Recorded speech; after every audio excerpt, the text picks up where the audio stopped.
Very much for coming in today. It's a pleasure. I know it's probably been a busy couple of days for you because Yep. timing was right that yesterday P&R dropped its capital portfolio, reshuffling its proposals. Yes. And so this must lead to a busy couple of days for you. Yeah, Questions and being quite raised. rightly so, because, the public are entitled to know. They knew what was intended. If there are to be any changes to that, they're entitled to know what those proposed changes are as soon as we can announce them, and that's what we've done. But we've just said what we think. It'll be for the states to decide in July. They may disagree with us. And so, you mean, really looking at what has been changed and moved around, there are only a couple of really big pieces that have been shifted. And of course, the biggest one is the hospital modernisation project. Yep. Phase 2 has kind of not been shelved, but put into the pipeline. How difficult a decision was it, and what was the decision process around choosing a sixth form centre over a new part of a hospital? Well, we weren't choosing a sixth form centre over a hospital. We were choosing a transformation education policy. And that's much more than the sixth form centre. I mean, people rightly centre upon the sixth form centre, but of course it's the further institute generally that is being or would be processed. Very difficult decision, because every single project is valuable to the community, is of good value. It's already been through a process whereby that's the states of Guernsey, have evaluated it and say, yes, we should do the hospital, we should do the school, we should do the bus fleet, all these kind of things. That's already been through a process. So, I mean, last time the capital projects were discussed with the government work plan, something like the Guernsey Institute was actually separate from the programme of education. So now it all seems to come under the same umbrella. Is there a move to... No, I think they've been consistent. Education have been consistent in relation to that. I don't believe there's been any inconsistency at all. If it was just a sixth form centre, there might have been other decisions made. But we've also, there were two major considerations. I'm generalising now, not just talking about the hospital or the schools.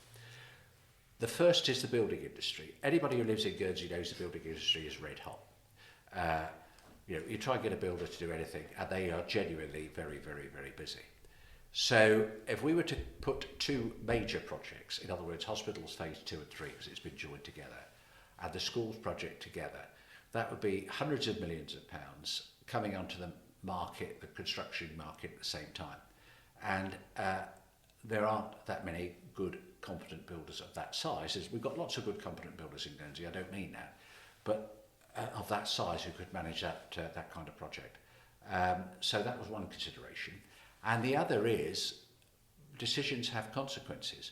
The states, and I don't exclude myself from that at all, the states in the January and February debates concluded by not making any decision at all about tax raising matters. Some will say, well, you should have followed ours, and some will say, well, you should have followed this. But the fact is, we followed none, and we made no decision at all.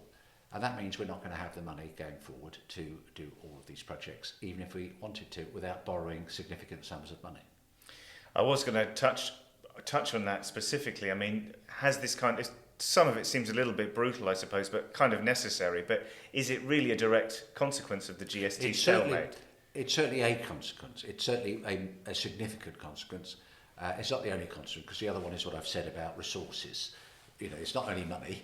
It's having people to do the job, facilities to do the job, etc., etc. I mean, the people realise they're doing an excellent job in hospital phase 1. Everybody tells me that.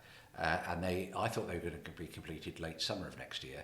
But when I spoke to two of the principals of that company earlier this week, they were saying they hope to be finished sort of about March, April time of next year in relation to phase 1 of the hospital project.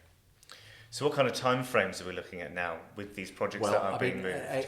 Some of them will go, it will depend when the money's there. The head of Treasury at P&R is Deputy Mark Hellier, very sensible, balanced person. And he will make the point, if he was sitting here rather than me, to say, look, we can only do it when we've got the money. So I can't say next year, 2 years, 3 years' time. And in any event, even the things that go ahead, let's say the states agree with us. Yes. They won't all be completed by the 30th of June 2025 when this term ends. They'll be in train. Some will be completed, some will be halfway through, third of the way through, etc., but they'll be started.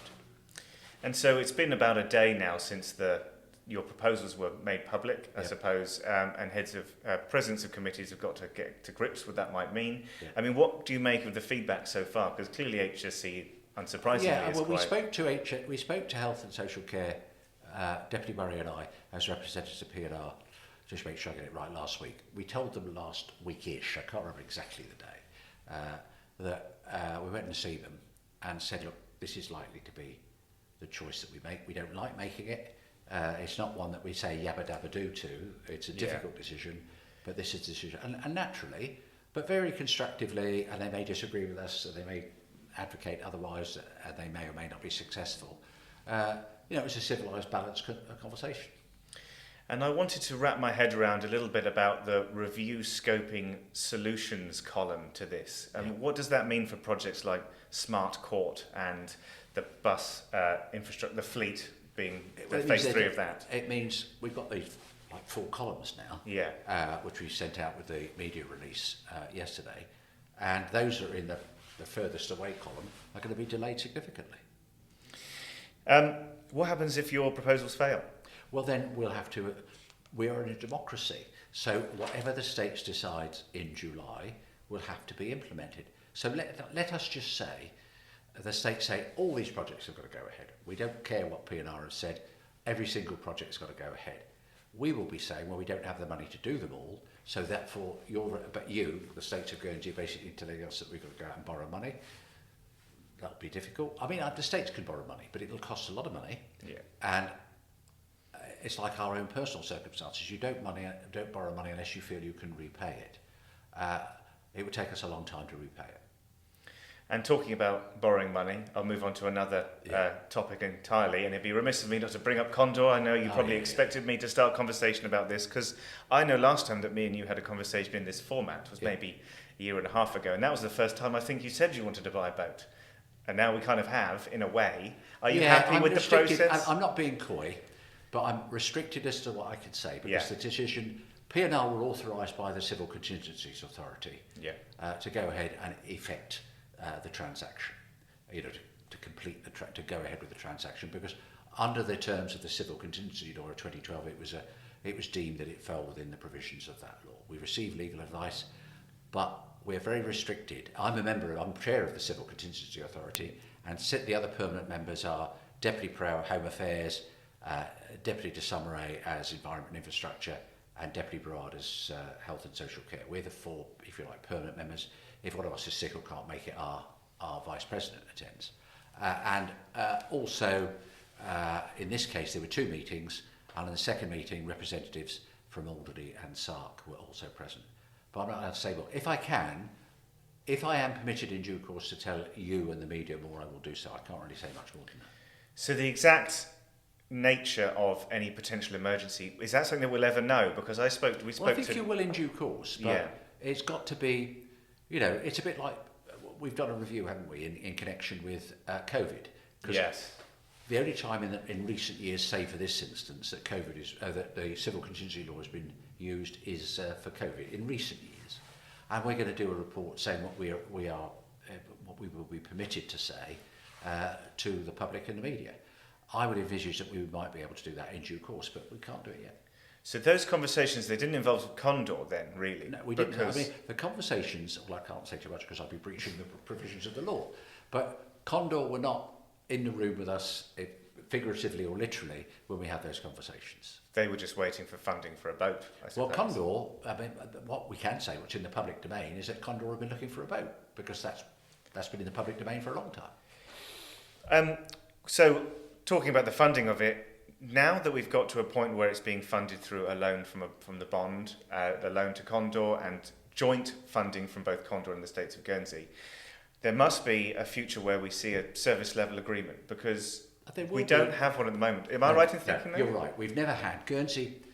Jersey had a contract with Condor, which is in rundown. I think it's got about 2 years to go.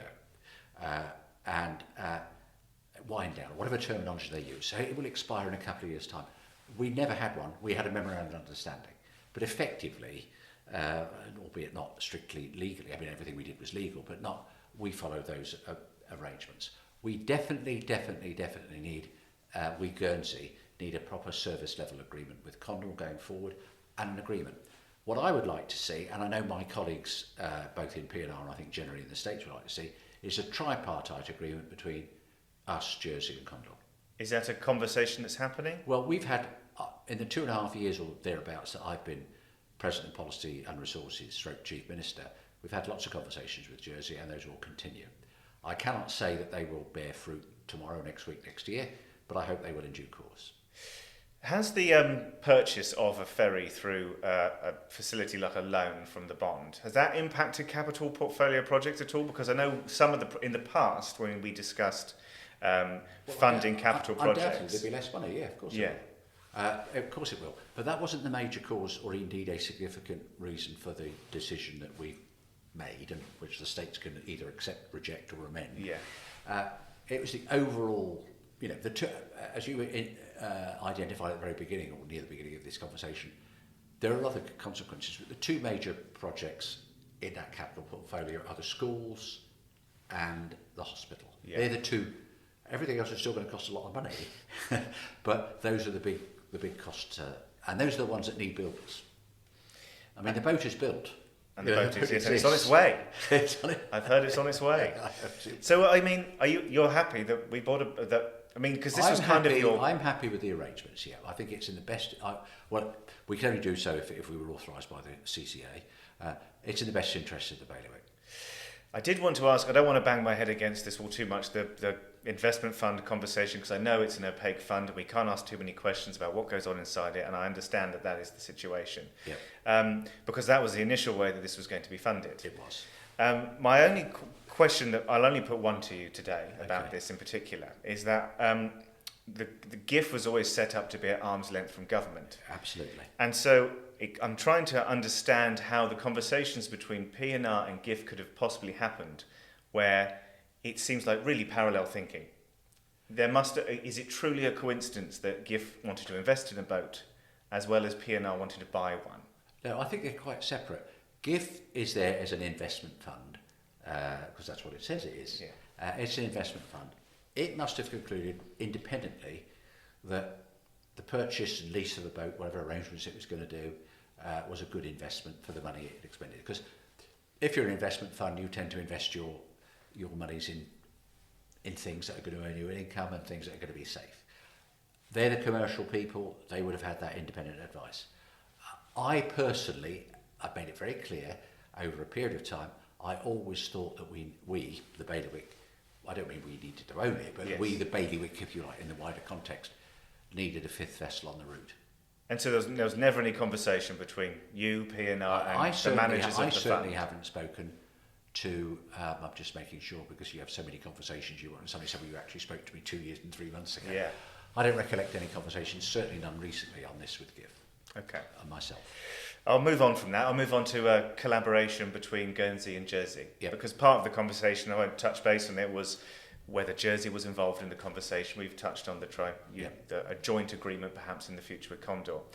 I thought it was relevant to ask this question at the moment about hospitals and healthcare. Yep. Because Jersey's hospital, as you may well know, has been hitting roadblock after roadblock. Oh, well, of course, we've all read and seen that. Yeah. And the intention is now 2031, potentially it could be completed. And obviously with this news that the phase 2 of the hospital modernisation project is kind of being pushed down the pipeline, and health is going to be a very important issue for everyone. It's our biggest cost in Guernsey, and I imagine it's the biggest cost in Jersey. Is there a possibility for collaboration, shared resources on something like this? There should be. We've had conversations generally with because it's a relatively new states in Jersey, as you know, but we've had conversations with our colleagues in Jersey. That's a continuing thing.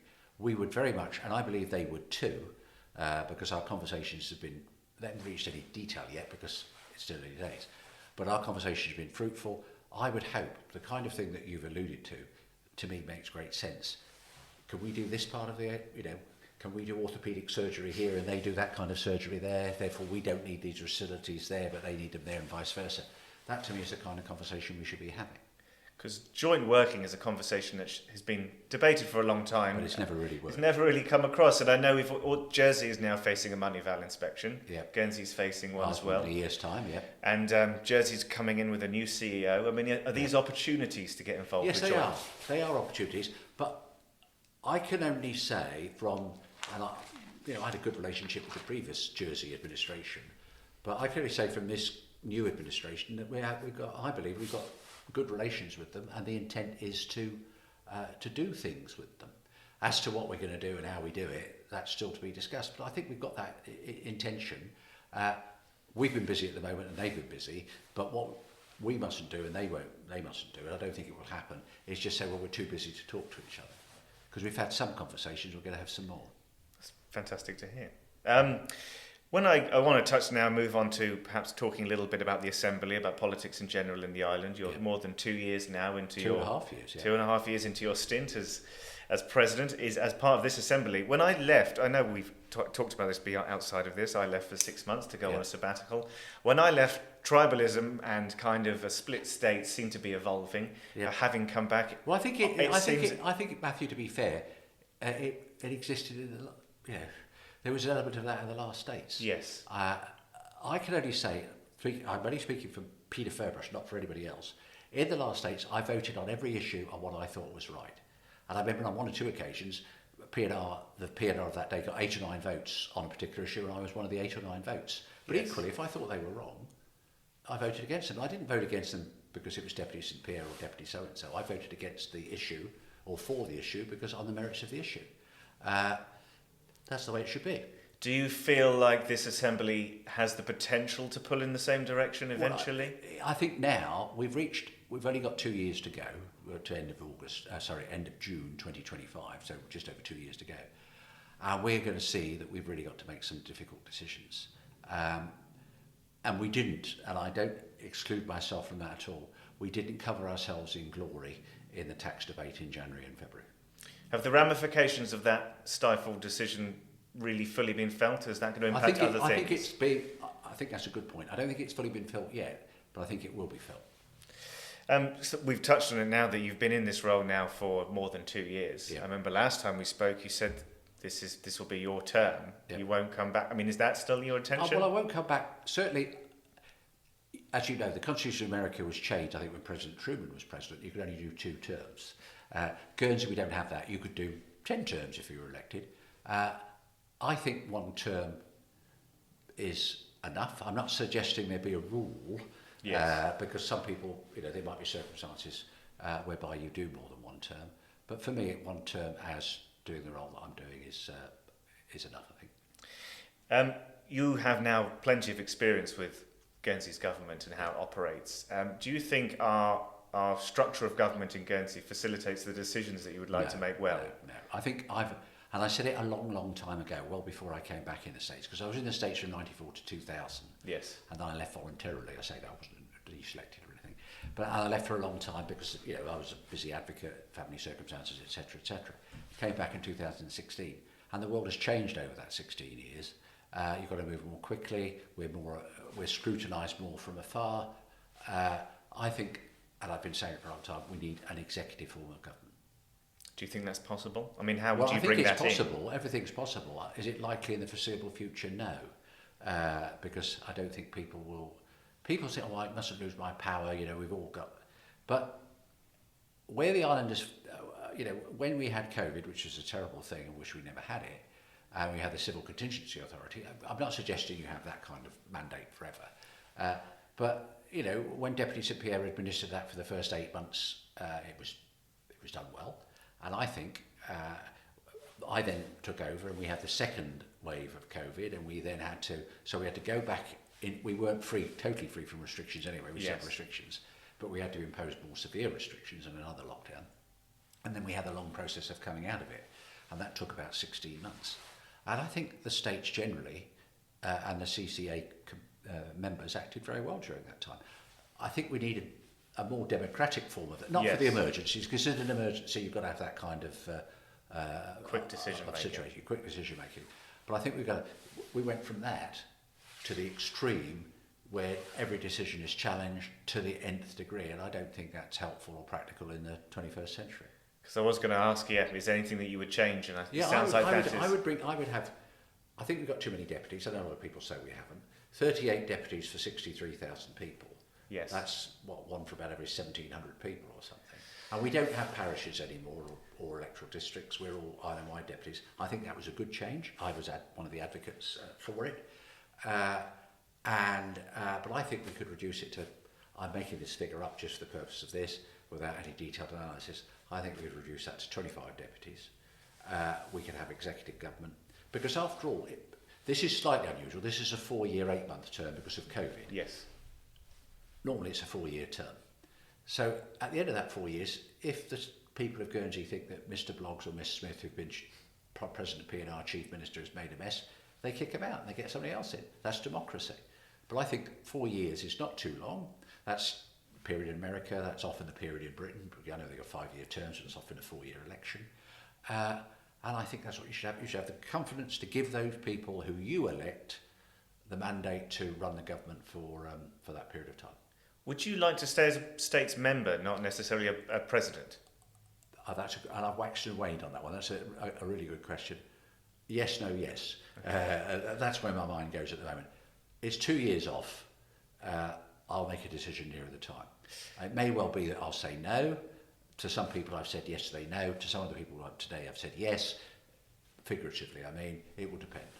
But if I did, it would be as an active, constructive, and hopefully informed backbencher. Okay. And I wanted to finish on a question for just a specific one. Coming to the end of a term, do you think Guernsey will be in a better or worse position at the end of this specific term of I don't know, Assembly? it's 2 years off. It's been a very difficult 2.5 years. Yes. Nobody foresaw Ukraine. We've had the consequences of COVID. We've also got the after effect of Brexit, which has caused lots of difficulty, and we're having to address those. And, well, I suppose they're caused by it. We've had really high inflation that we haven't seen, the like of which we haven't seen for many a year. And we've got probably the biggest thing for Guernsey is our housing crisis. Yes. You know, it was all right for me because I'm of the baby boom generation. And houses they were never easy to buy, but they were more affordable in real terms. If you're a 30-year-old young person in Guernsey now and you haven't got a mum and dad that can give you a deposit or chuck you a lot of money, it's very difficult to buy a property. Well, so actually, it's also pretty difficult to rent a property as well. And that's a good point. Very expensive to rent a property. And if there is one available, It's gone in 10 seconds. there's 20 phone calls up to the landlord, isn't there, saying, yes, you want 1,500 rent, I'll give you 1,600 rent. We've all heard examples of that. So what could be done about that in the next 2 years? I mean, what I would do, and that's the thing that I would build. This is my task force idea that I've mentioned before. I'm not sure it'll get anywhere, probably won't, because there's always a reason not to do things. I would go around with a crowd of people. I'd have a group of people, some states members, some environmentalists, some estate agents, some architects, go around the island and say, that site, that site, that site, that site for housing. That wouldn't solve it all. I'd suspend GP11 because it hasn't worked. Yeah. I thought it would work, but it hasn't, and I voted for it, but it hasn't worked. I would bring in the old policy, the priority policies, one of which would be you'd identify some land and you say, okay, that's for first-time buyers, and that's for young people who either want to get a contractor in to build a property, or in the old days, you get together an electrician, a plumber, or whatever, and they build their own property. They can't do that now because buying a plot of land is so extortionate, so very expensive. So this needs to be a joint-up kind of working effort. It does, and it may be that the states would have to go out. I know we haven't got any money, but the states would have to go out and in some way encourage private, public financing of that kind of thing. And I think it could, because the states could almost act as again, it would have to get the money, have to see if it's possible, act as some kind of building society. So this could be, if this gets pulled off in the next couple of years, this could be your other Condor. And it will turn up in a certain way. Although the boat transaction is important for Guernsey, and it is important, I think far more important is making a dent in the housing situation, because it just gets worse. I mean, the price of property, it might have gone back, it might be 5% lower. I'm not saying it is 5% lower than it was 6 months ago. It's still very expensive. I look at properties on the paper or in the estate agent's window, and I think, I'm glad I'm the age I am. In that sense, it must be so difficult. The average wage £36,000 a year. The average house price £680,000 a year. How on earth can anybody afford that? Okay, when you start, you don't buy an average house, do you? You start as a young couple, you buy this one, and then you gradually, over the years, hopefully progress. But it's still, even then, to buy a flat, 350, 400,000 pounds. So in a year and a half time or 2 years time, if we're any closer to figuring out what we're doing next on housing, then you'll be happy. I would hope so. Then I think I'll have hopefully done something that's useful. But all I'll be able to say, I'll be able to look back in, I don't believe in legacies. Winston Churchill might have had one, but Peter Ferbrache and other states politicians in Guernsey shouldn't and don't have one. But I'd like to be able to look back perhaps with some inner satisfaction and think, I've done my best.